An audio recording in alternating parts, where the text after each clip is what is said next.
dicen que hay una denuncia de abuso sexual en la fiscalía, lo capturan por eso, en una semana. La venganza perfecta. Falsas denuncias de abuso sexual al interior de la familia, generalmente propinado por mamás en contra de papás que querían tener la custodia de los niños. Por cada 4 mamás que hacen eso, hay 3 papás. Una mentira que empezó como una imaginación del falso denunciante puede terminar en un fallo de la corte. La niña se había muerto y solo le dijeron dónde era la tumba y hizo encima de la tumba de la niña.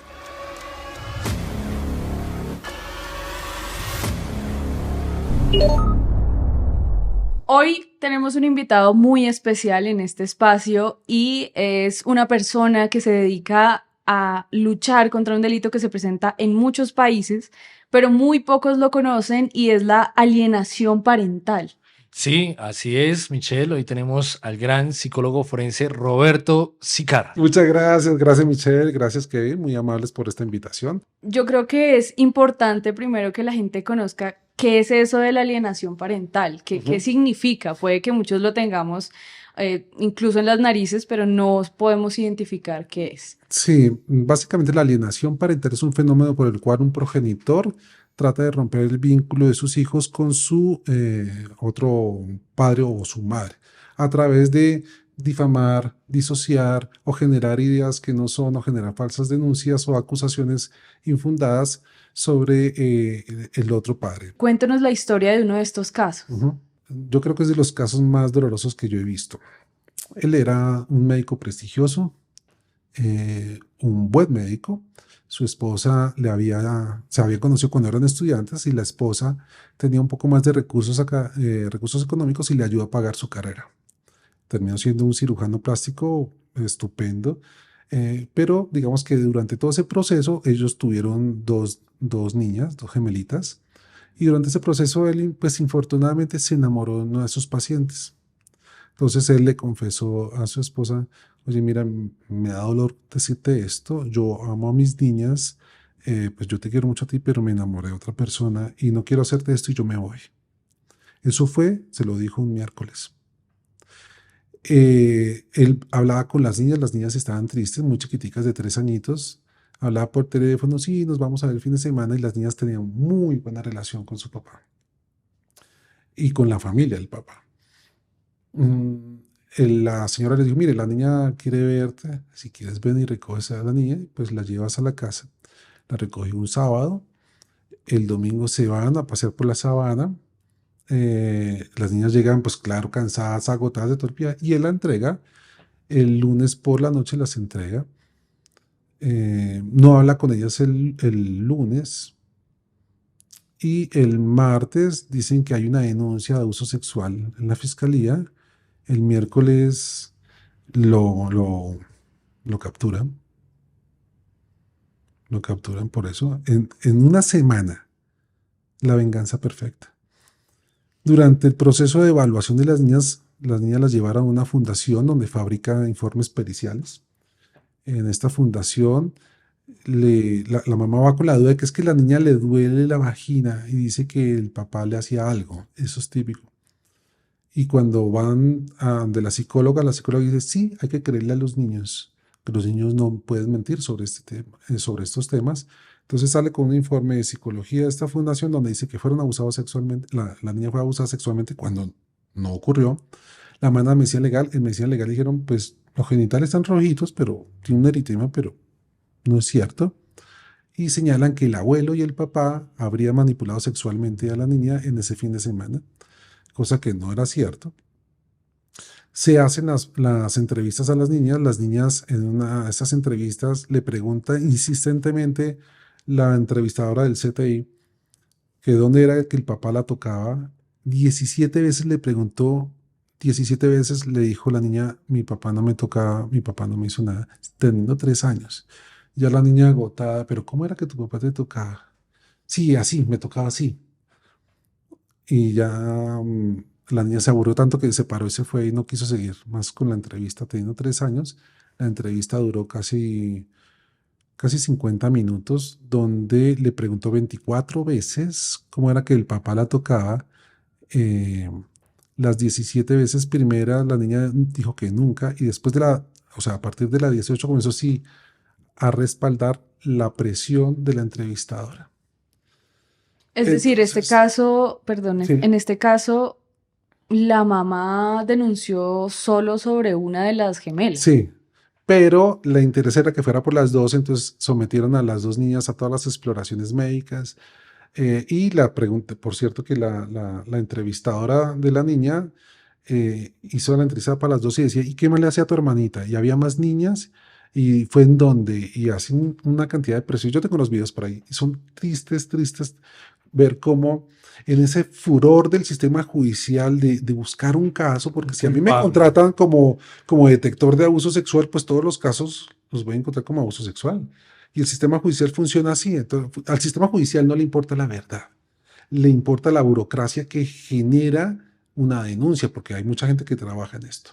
Entonces, desde ese punto de vista, se logró demostrar los errores técnicos, se logró demostrar que los informes eran amañados. De hecho, la jueza se dio cuenta que era una falsa denuncia y le compulsó copias a la institución que hizo estos informes. Y llamó la atención de cómo era que se estaban abordando las víctimas y conminó a Bienestar Familiar a que abordara adecuadamente esos casos porque la niña estaría siendo expuesta a una situación terrible. ¿Qué fue lo que ocurrió? En segunda instancia, o sea, en primera instancia se ganó el caso, pero en segunda instancia con las mismas pruebas lo condenaron y lo presionaron para pagar un poco de dinero en segunda instancia. Entonces este pobre hombre ya estaba en la ruina, no tenía más y terminó preso. Pero hay algo que yo no entiendo y es por qué lo capturan en primer momento solo con la denuncia. Es cierto que el sistema de justicia quiere proteger a los niños. Realmente yo sí considero que lo quieren hacer, pero no tienen las herramientas técnicas siempre para hacerlo adecuadamente. Entonces, para evitar que un desgraciado ande por allá violando a todo el mundo, pues simplemente los niños, un delito por abuso sexual infantil es un delito que es considerado la persona peligrosa, por lo tanto tiene que tener medidas de aseguramiento. Pero también he tenido casos donde efectivamente los niños dicen, mire, la verdad es que mi mamá dijo eso porque detestaba a mi papá. Pero cuando me lo dicen, cuando tienen 18, 20 años. Hace poco me contactó un muchacho, yo estuve en ese caso hace casi 12 años y el señor pues quedó libre, por así decirlo, porque las pruebas no fueron suficientes, la misma fiscalía pidió el archivo. Pero el niño después me lo encontró y me llamó. Yo no lo reconocí. Ay, es que, mire, estoy hablando con mi terapeuta y me dijo que si yo podía contactarlo a usted, yo sé que usted estudió en mi caso. Uy, claro que sí. Y él me contó qué es lo que pasó. Y dijo, mire, la verdad es que mi mamá dijo eso porque detestaba a mi papá, porque mi papá le puso los cachos. Y ella me obligaba a decir esto. Y yo, ¿cómo así? Sí. Me obligaba a decir estas cosas y me dijo todo. Y era la rabia de la señora. Claro, el tipo había sido canalla porque había terminado saliendo con la mejor amiga de ella, ¿no? Entonces, digamos, esa canallada merecía entonces un golpe Un semejante. gran castigo. Pero este chico solo hasta los 10, casi 19 años me contactó para decirme la verdad. Imagínense donde él hubiera quedado preso por una falsa denuncia o porque un niño está obligado a justificar al denunciante. Eso es muy peligroso. Esto puede causar la muerte en las personas porque es tan dolorosa que solo la muerte puede quitar ese dolor. Tuve un caso donde un padre se suicidó. Y se suicidó porque la niña tenía una enfermedad, la mamá se lo alejó, él no supo dónde estaba, cambiaron de ciudad, que es muy frecuente en la alienación parental, forzar un cambio de ciudad en los niños, llevárselos a otro sitio donde el papá no los pueda ver.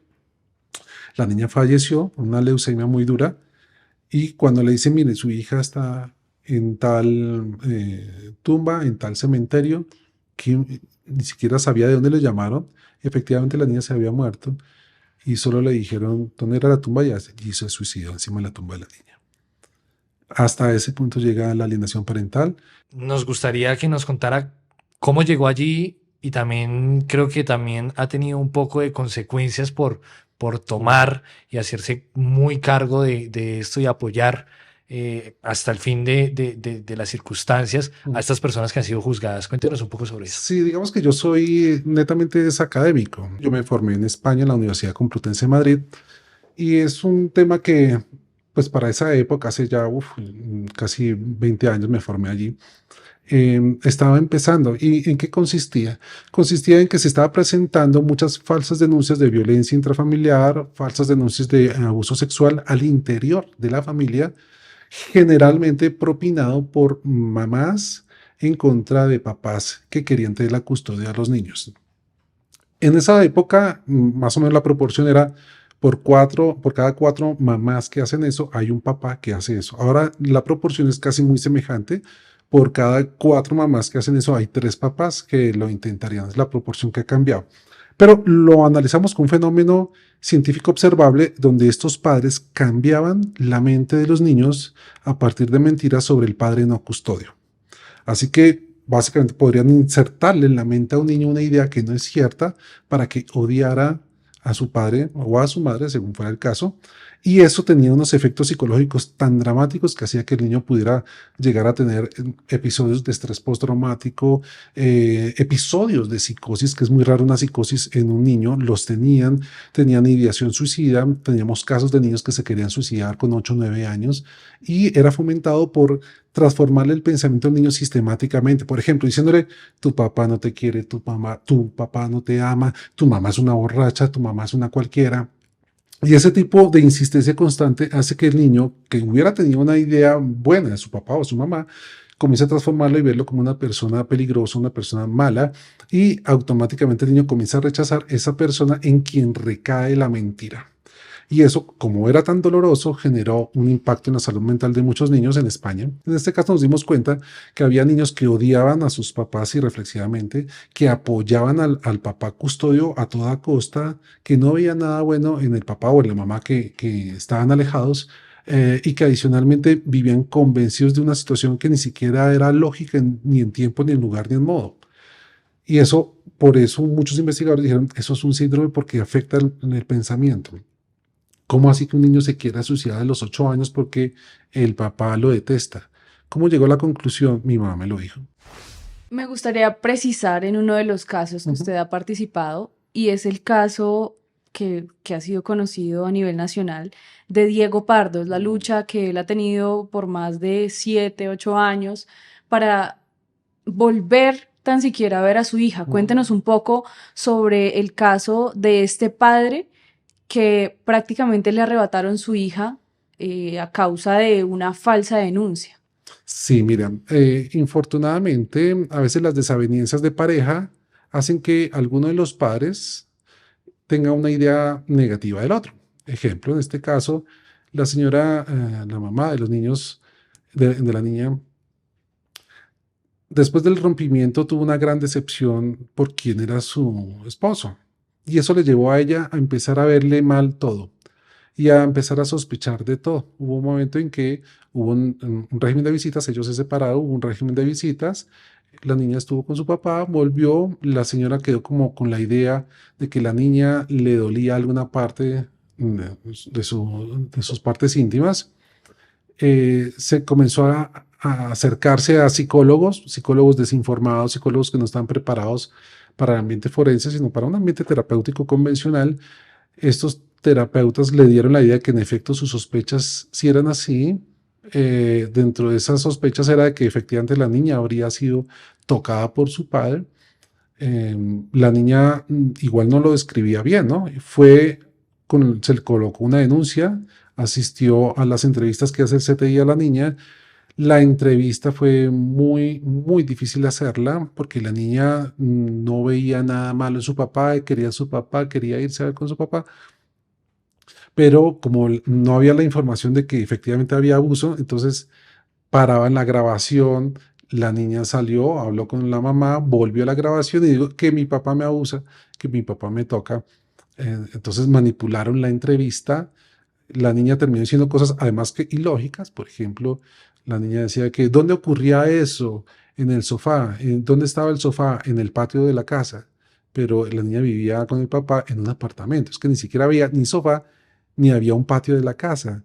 La niña comenzó a tratar de llenar los vacíos que ella no entendía, llenarlo con fantasía, y eso se llama confabulación. Entonces me tocó demostrar cómo minuto a minuto la niña nunca dijo que la habían tocado. Lo pudimos demostrar justamente por el tipo de grabación, y eso fue uno de los elementos que tuve en cuenta al juez para decir, acá la niña estuvo manipulada, no hay causa. El señor Pardo fue encontrado inocente, todas las ocasiones fue encontrado inocente, y lo que se encontró es que siempre hubo un tercero que aleccionó a la niña para que inculpara falsamente a su papá. Uno puede identificar a esa persona desde la relación empieza a dar esas señas o como dicen coloquialmente, Ujú. uno conoce a su pareja cuando se separa. Es que el amor eterno dura 3 meses, ¿no? Entonces, Gracias, Doc, Qué esperanzas que nos da. por los ánimos. es que llega un punto en que uno cuando está enamorado no le ve el lado feo, ¿no?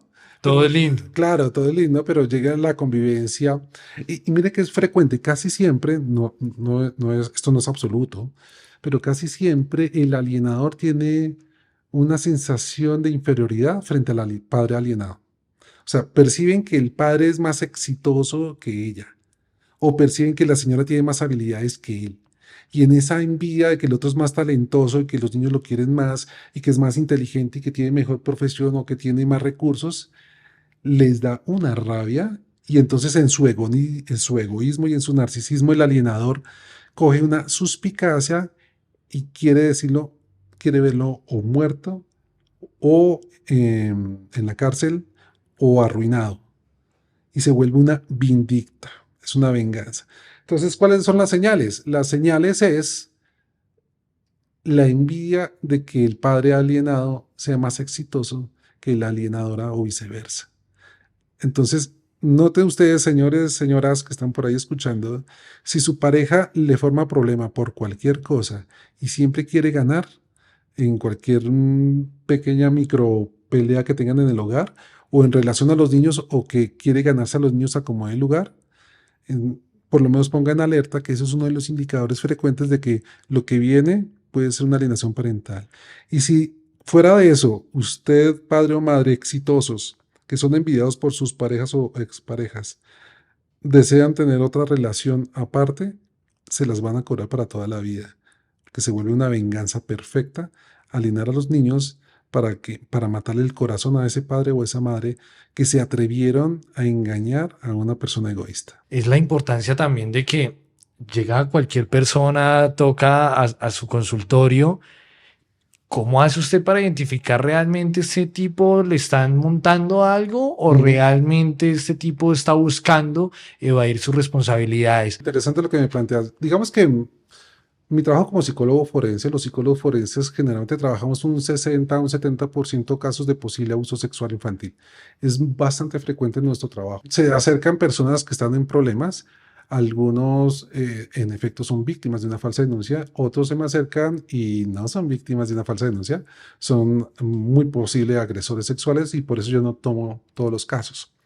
Yo le advierto a todos mis clientes, yo no tomo su caso hasta que yo no haga un análisis milimétrico del expediente, hasta que yo no tenga entrevistas con determinadas personas y hasta que yo no vea realmente qué es lo que hay en proceso y el abogado debe ser muy, muy bueno el abogado para yo acompañarlo. De las personas que se me acercan, yo diría que el 40% son personas que son víctimas de falsa denuncia y un tanto grande sí, infortunadamente pueden ser pillos y yo desisto de tomar esos casos.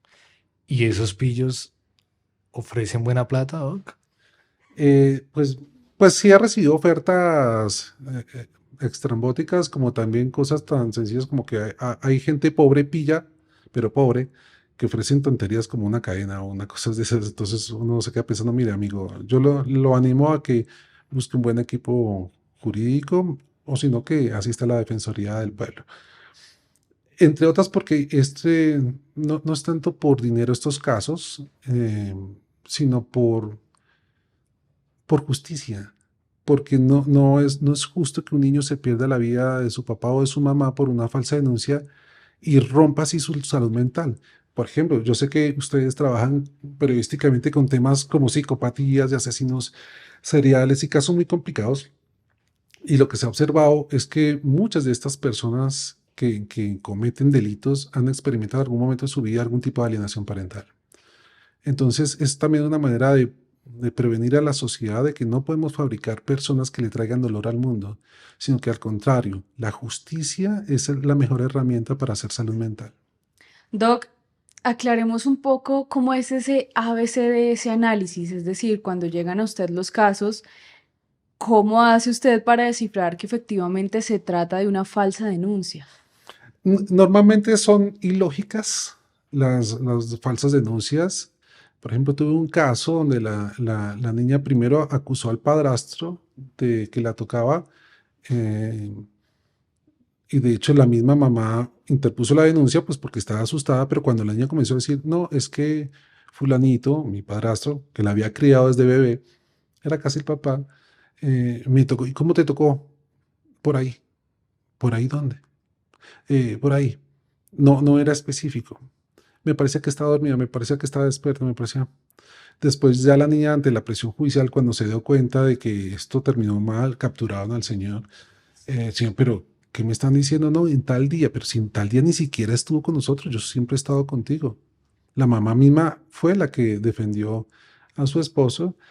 Y después finalmente, cuando yo abordo el caso y hablo con la niña y la niña, pues digamos, se rompe y dice, no, la verdad es que no es cierto lo que yo dije, sino que yo no quería que mi mamá siguiera con mi padrastro porque él es muy feo para ella y ella es muy linda y además yo no pasaba tiempo con mi mamá, Pero este ¿no? podríamos decir que es un caso atípico, porque generalmente son entre parejas, ¿no? O ex esposa o ex esposo, quien Sí, trata, por así decirlo, de coaccionar al niño para que se cree una idea falsa de esa otra tiene razón, sí, persona. tiene razón. El asunto es que, si bien es cierto, hay casos que tienen elementos en común, cada caso es único. Entonces, sí es cierto que hay algunas pautas, ¿no? Pero cada caso es único. En el caso que les acabo de contar, la niña misma reconoció que era una mentira y la mamá pues estuvo obligada a defenderla, pero después demostrar eso fue bien complicado porque normalmente la fiscalía desconfía mucho de las retractaciones.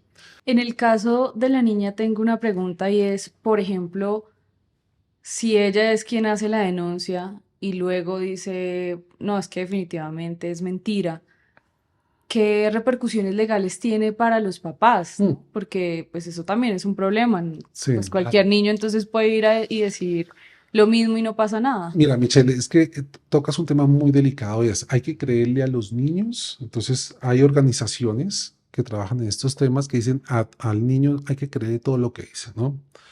Eh, digamos que me parece bonita la frase, pero desacertada. Al niño hay que escucharlo, no necesariamente creerle, porque los niños infortunadamente pueden ser mal utilizados o hay niños que pueden confundirse o hay niños que pueden ser instrumentalizados. Cuando un niño dice, me abusaron sexualmente, hay que entenderlo desde ese punto de vista, el contexto.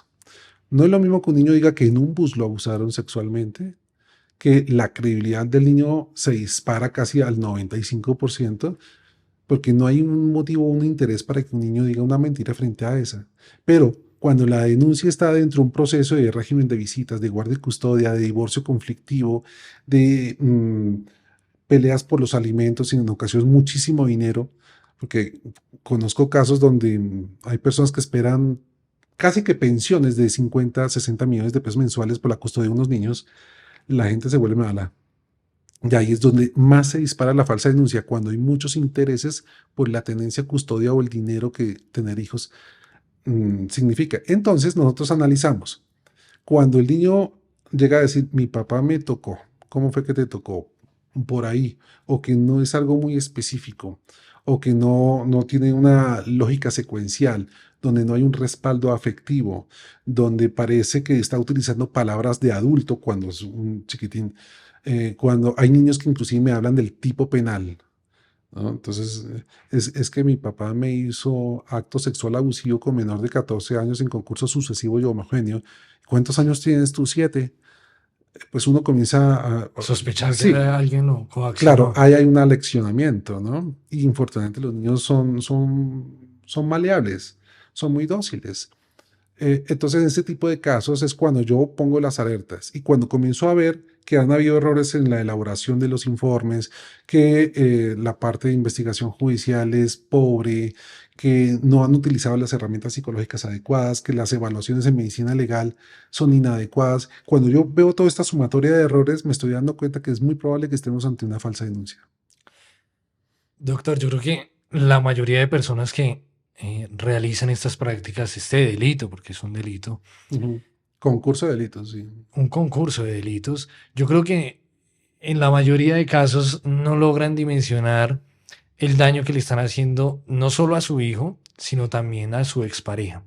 Usted que ha tenido la oportunidad de hacer parte como de ese equipo de defensa de Daniel Aljure y de Diego Pardo, ¿qué nos puede relatar más allá de lo que se ha sabido en los medios de comunicación a nivel ya privado, ya cuando no hay cámaras, no hay micrófonos de Ujú. la prensa? ¿Qué pasa con ese papá? No, infortunadamente estos papás es como si tuvieran los hijos suspendidos, ¿no? La sensación de todo el mundo está vivo, pero al mismo tiempo no nos podemos comunicar con él y es la misma sensación que tiene un padre o una madre que le han alejado a los niños Muertos en vida. muertos en vida. Sí, no se puede hacer ni siquiera un duelo.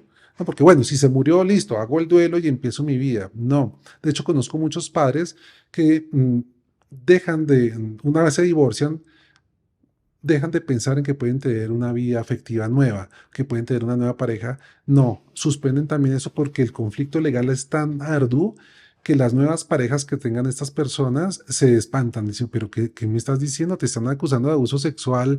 Digo, pero es que no es cierto. Sí, pero Y muy a su raro. propio hijo. Sí, sí, de su propio hijo, eres un canalla, pero es que eso no es cierto. Entonces nadie les cree, ¿no? Hoy en día la mejor manera de desacreditar a alguien es hacerle una falsa denuncia de abuso sexual y no se entra a analizar si es cierto o no es cierto, sino pum, ya le colocó el título. Y aunque se demuestre después de muchos años, como el caso de estos caballeros, No, la se reputación queda demostró, abajo. la reputación se la dañaron, los expusieron públicamente. A los niños, por ejemplo, estos casos fueron mediáticos, entonces hay noticias que los niños eventualmente pueden escuchar y entender. Por ejemplo, en el caso de Aljure, yo tuve contacto con la mamá de las niñas y yo viendo que estaban confundiéndose todo y que había una gran presión de todas partes, advertí la situación y dije, mire, póngale mente fría, recurran a la técnica, hagan las cosas como deben ser y entendamos sopesadamente qué es esto. Y en el caso del Jure, por ejemplo, se manejaron peritos falsos. Hubo personas que firmaban como psicólogos sin ser psicólogos, ¿no? Hubo psiquiatras que aplicaron técnicas que solo hacen los psicólogos y las hicieron de una manera muy mala. Hubo terapeuta, un terapeuta que hizo la labor de perito y uno no puede ser, por así decirlo, perito de su paciente, porque uno no puede ser ni juez y parte. Claro. Y comenzamos a ver una gran cantidad de errores, unas organizaciones eh, que atienden a niños también hicieron un abordaje en apariencia demostrando que la niña a través de una terapia está diciendo que está siendo abusada sexualmente, cuando esta fundación está absolutamente denunciada por inexperta y por falta de habilidad y por fabricar pruebas falsas. Hubo falsos positivos, por ejemplo, en el caso de Aljure hubo muchos falsos positivos. Entonces, toda esta sumatoria de errores técnicos y judiciales más una mentira, para desarmar una mentira se necesita mucho conocimiento y muchas veces el sistema judicial no tiene la capacidad de profundizar esto, entonces se queda con la noticia. Finalmente, ¿qué pasó con ellos? Se demostró que nunca hubo una prueba que demostraran efectivamente que fueron agresores sexuales y por el contrario, se demostró que ya a las niñas se les había instalado un falso recuerdo que habrían sido abusadas por su padre. ¿Qué continúa para el padre? Es decir, acaba el proceso judicial, se demuestra que efectivamente no hubo un acceso, no lo que sea que lo hayan acusado, pero supongo que si él intenta acercarse o ellos intentan acercarse nuevamente a sus hijos, no va a poder ser igual, No. por así decirlo. En algún momento estas personas vuelven a recuperar a sus hijos. No, muy pocas veces. Usted puede que sea demostrado inocente y que no haya prueba alguna de esto. Es más, a veces los mismos niños terminan diciendo no, fue mentira o no fue cierto, pero les han generado tanta satanizado esa imagen de su padre o de su madre que aunque ya estén cerca con ellos, desconfían, no se sienten cómodos, se siente que están traicionando al padre alienador. Y entonces a veces pesa más la lealtad al padre alienador que la verdad del proceso.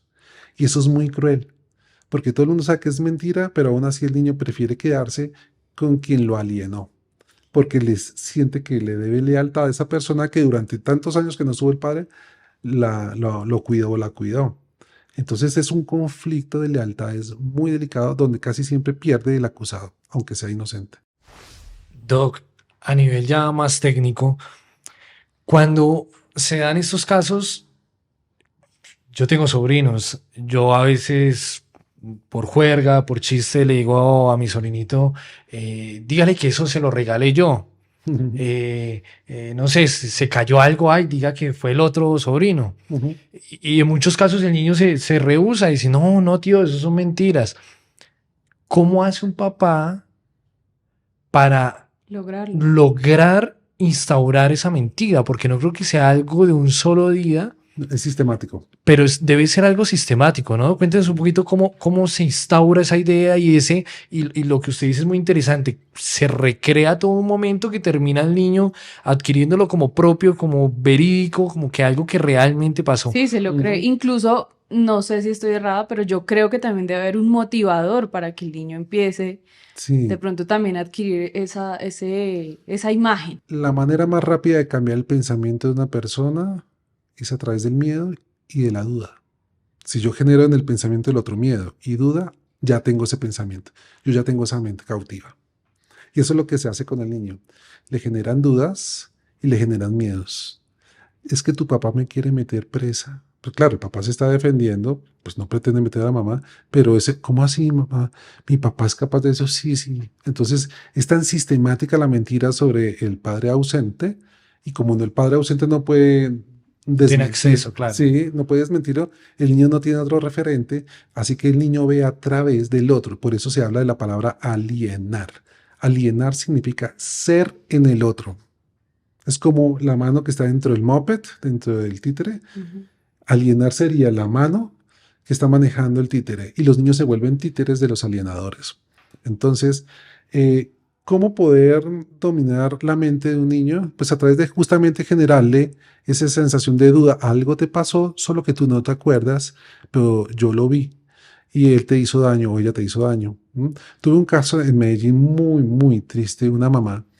em, separada, que los hijos la odiaban porque el papá sistemáticamente le decía a los niños que la mamá era una cualquiera, que se la pasa en la calle con muchos hombres, y no era cierto. Ella no se quedó con la custodia de los niños porque estaba muy mal económicamente y el papá tenía mejores medios y ella le salió un trabajo corto fuera del país. Entonces, pues dijo, bueno, está bien, quédese usted con los niños, yo voy a buscar un trabajo. Se le acabó el trabajo, volvió a Colombia, no encontró nada. Y los niños que crecieron no con la idea que su mamá fue un año a trabajar, sino que la mamá los abandonó, porque eso era lo que el papá les decía. Entonces les generó un odio diseñado, porque el odio se contagia fácilmente. Si no, véalo en un país del lado, ¿no? Y Así es. el odio es muy fácil contaminar a alguien, y sobre todo si es un niño que depende afectivamente del odiador. Entonces, cuando el niño ve que ese adulto odia al otro, y el niño, ¿qué es lo que automáticamente hace un ser humano cuando se siente frágil? No acude al más bueno, sino al que se ve el más fuerte. Entonces, por eso se transforma el pensamiento de un niño y no respalda al inocente, no porque lo ve débil, respalda al más hostil o al más agresivo, al que tiene la custodia, porque lo ve más fuerte. Y es que eso es lo que más duele, porque el inocente realmente muchas veces es la persona que tiene más habilidad para ser papá o mamá, según sea el caso, que el alienador. El alienador es mala persona, si no, no tendría que alienar. Pero el niño se queda con el malo del paseo, y el malo del paseo lo que quiere hacer es contaminar la mente de ese niño para hacer una réplica de sí mismo. En ese contexto, ¿cuál es la conducta de la persona del alienador, por así decirlo? Mm. ¿Qué rasgos conductuales tienen ese tipo de personas? Alrededor también ha habido estudios muy interesantes porque se ha encontrado que la mayoría de los alienadores no necesariamente son personas del común. No, hay personas que tienen unas características. Y se ha encontrado que cerca de entre el 72 al 78% de los alienadores presentan trastornos de personalidad o presentan lo que anteriormente se llamaba síndrome de Munchausen. No sé si han escuchado el término. Actualmente se llama trastorno facticio. Es que cuando generalmente una mamá enferma a su hijo y ella misma lo salva para mostrarse como adalid de la salud de su hijo y muy comprometida, ¿no? Y hospitalariamente se ve en ocasiones eso. Entonces se ha encontrado que hay trastornos narcisistas de personalidad antisocial, límite, se ha encontrado trastornos paranoides, obsesivos compulsivos y trastornos facticios. Así que clínicamente sí hay unas características de los alienadores. Básicamente son muy egoístas. El alienador es súper egoísta. Es primero yo, segundo yo, y los niños hacen parte de mi órbita.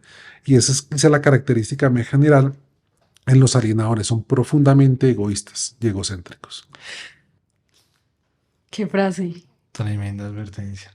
Ahorita, Mm. un poco antes, detrás de cámaras, por así decirlo, antes de iniciar, usted nos decía una frase muy cierta y es, estos hijos, ¿en qué se convierten para esos padres, pues que son acusados por sus exparejas, padres o madres, ¿no? Porque estamos viendo que Claro. son casos que hay de todo, incluso hasta los mismos niños. Ya está más equivalente la cosa, ¿no? Ya no Se está está en emparejando. desequilibrio, se está emparejando. Sí, precisamente eso, cómo realmente se está presentando esto. La frase que nos decía ahorita era algo así como que de una u otra manera ya son hijos muertos y padres muertos para esos hijos. Sí, es terrible. Hagan de cuenta que la persona quedó suspendida, ¿no? Entonces, como queda suspendida en los afectos, la persona está estancada, no sabe si amar o no amar a esos niños, o los niños no saben si amar o no amar a ese padre o esa madre alienados. Entonces, esa duda, esa incertidumbre, mira, lo contrario de la paz no es la guerra, lo contrario de la paz es la incertidumbre. Y cuando uno tiene una incertidumbre, se vuelve una ansiedad y se genera, por ejemplo, trastornos de ansiedad por eso. Entonces los niños comienzan a generar los trastornos de alguien que se ha muerto, pero permanente. O sea, el síntoma de alguien que sufre cuando se le mata a un ser querido, lo experimenta todos los días. Y más si sabe que está vivo en alguna parte, ese papá o esa mamá alejados, está vivo, entonces no sabe si dirigir sus afectos o no. Entonces, ¿cómo matar el corazón de un niño? Quítele a su mamá o a su papá. Así le quite la posibilidad que ese niño sea sano. Pero si el 50% de papá es malo y el 50% de mamá es buena, el niño se rompe, se enferma mentalmente y no puede vivir su infancia tranquila. Es decir, siempre tiene una deuda pendiente. Y el padre o la madre alejados, pues también tiene un proceso de duelo no resuelto. Fuera de eso tiene el tema judicial encima. Un caso de estos es demasiado costoso porque tiene que conseguir abogados, porque es un pleito civil de familia, es un pleito penal, abogados aquí, abogados allá, peritos, jueces, asesores, investigadores. Conozco un caso de un señor que tuvo que gastarse casi 300 millones de pesos a lo largo de todo el proceso para poderse defender, porque tenía un abogado, uno le renunciaba, el otro se iba, hubo un problema, aplazaron y en casi 13 años no pudo tener el juicio. Casi a los 14 años empezó el juicio y ya 14 años ya era adulto, el niño ya era adulto. Y uno, ¿cómo puede haber vivido esa persona con esa incertidumbre, esa zozobra y esa ruina económica, esa ruina emocional, esa ruina perdió, se le murieron los abuelos, o sea, el niño perdió a sus abuelos, porque ese es un capítulo muy doloroso de esto. Los abuelos son cero. Y la mayoría de los abuelos adoran a sus niños, pero cuando se le hace una falsa acusación al papá o a la mamá, los abuelos, sea paternos o maternos, se alejan del niño y los abuelos he visto que se me mueren de pena moral. Por eso es que duele tanto cuando se banaliza, cuando hablamos de alienación parental. Esto es un tema muy delicado que compromete al sistema judicial, que compromete al sistema de salud, que compromete al sistema de protección, que compromete a las instituciones que protegen a la familia y a la niñez, y se banaliza mucho, se deforma mucho, se lanzan arengas, amenazas y todo. Sí, yo creo que también socialmente es como, pues como a mí no me pasa, Sí, pero en entiendo. este caso tengo que contarle, Doc, y a la audiencia que yo tuve un caso muy cercano. Efectivamente, uno de mis familiares, en este caso mi abuela, empieza a perder la memoria también a raíz de eso. Se le potencia, por así decirlo, una enfermedad. Eh, Claro. pero esto me lleva a preguntarle algo más allá, que son obviamente las consecuencias para la familia del demandado.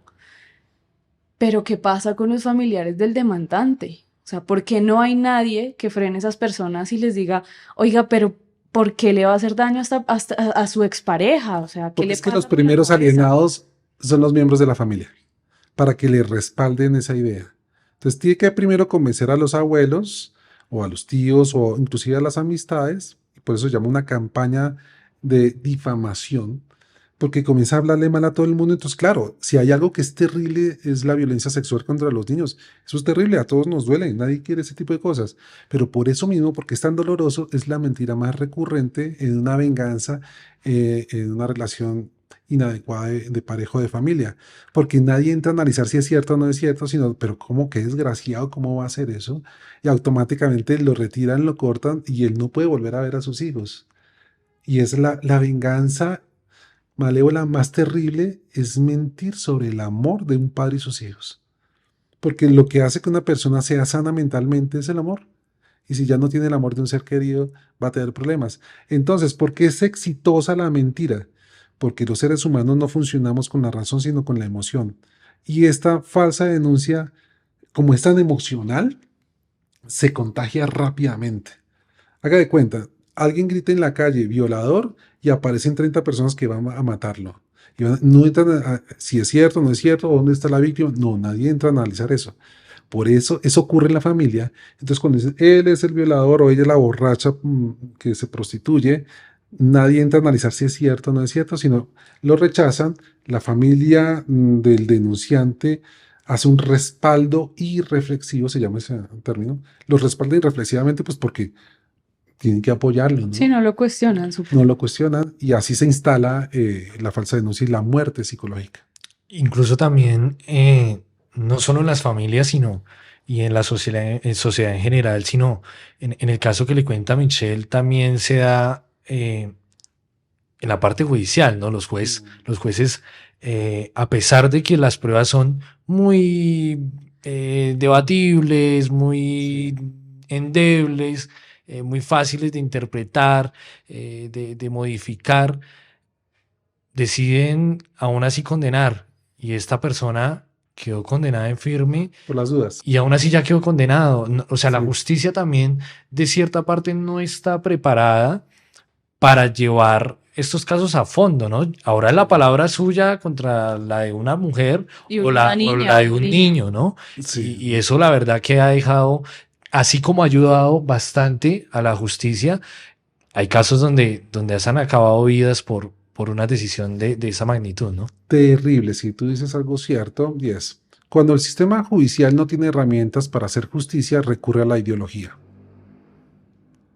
Es cuando entonces aparecen algunos juzgadores que dicen, no, yo esto lo veo muy enredado, pero yo no quiero quedar como el juez que libera violadores. Una Entonces, presión social, ¿no? sí, la presión social, además porque entre otras conozco gente que efectivamente el juez ha dicho, acá no hay nada.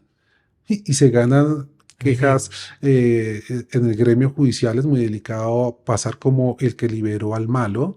Los jueces también tienen un prestigio que quieren defender. Los abogados que participan de eso también tienen un prestigio. Digamos que hay una gran cantidad de egos que toca a todo el mundo. O sea, una mentira que empezó como una imaginación del falso denunciante puede terminar en un fallo de la corte. O sea, una mentira moviliza todo un sistema judicial. Una mentira moviliza todo un sistema de persecución criminalística. Una mentira. Y cuando no encuentran el supuesto acto, ¿qué queda? El descrédito. Nadie va a querer asumir el descrédito de haber trabajado 4 o 5 años en un proceso donde todo era falso. Entonces se van a juro a que tienen que buscar la condena como se dé lugar para no quedar como o los flojos del proceso o los que no son buenos jueces o abogados o fiscales. Entonces, si algo tiene la alineación parental es que toca el ego de todo el sistema judicial.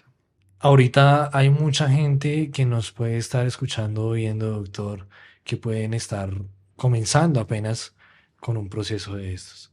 Muchos se quitan la vida, muchos toman la decisión del desespero hacer mil y un cosas.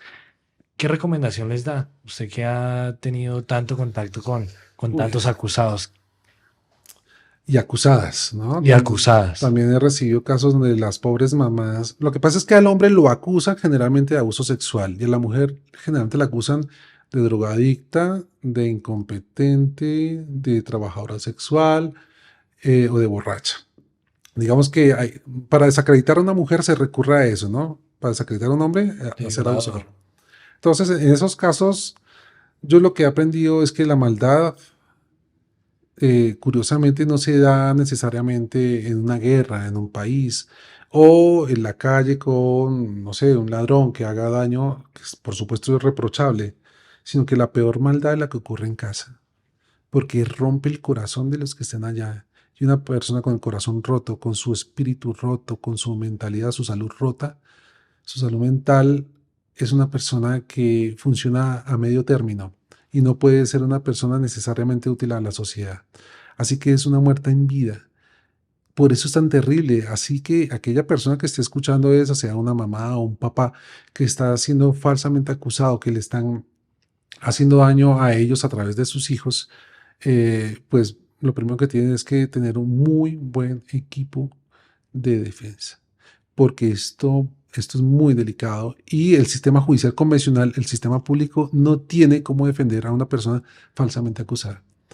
Una persona que no tenga recursos económicos hoy para defenderse dentro del sistema penal acusatorio actual colombiano va a pasar un muy mal momento o es probable que sea condenado porque no tiene cómo defenderse.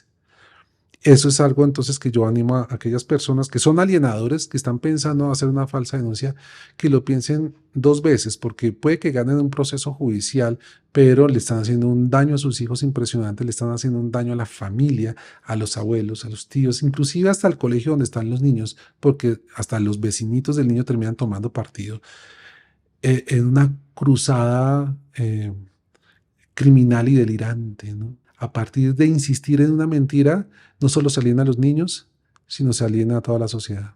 Bueno, doctor, pues agradeciéndole el tiempo, un tema bastante interesante y esperamos volverlo a tener aquí en este espacio. Claro que sí, muchas gracias.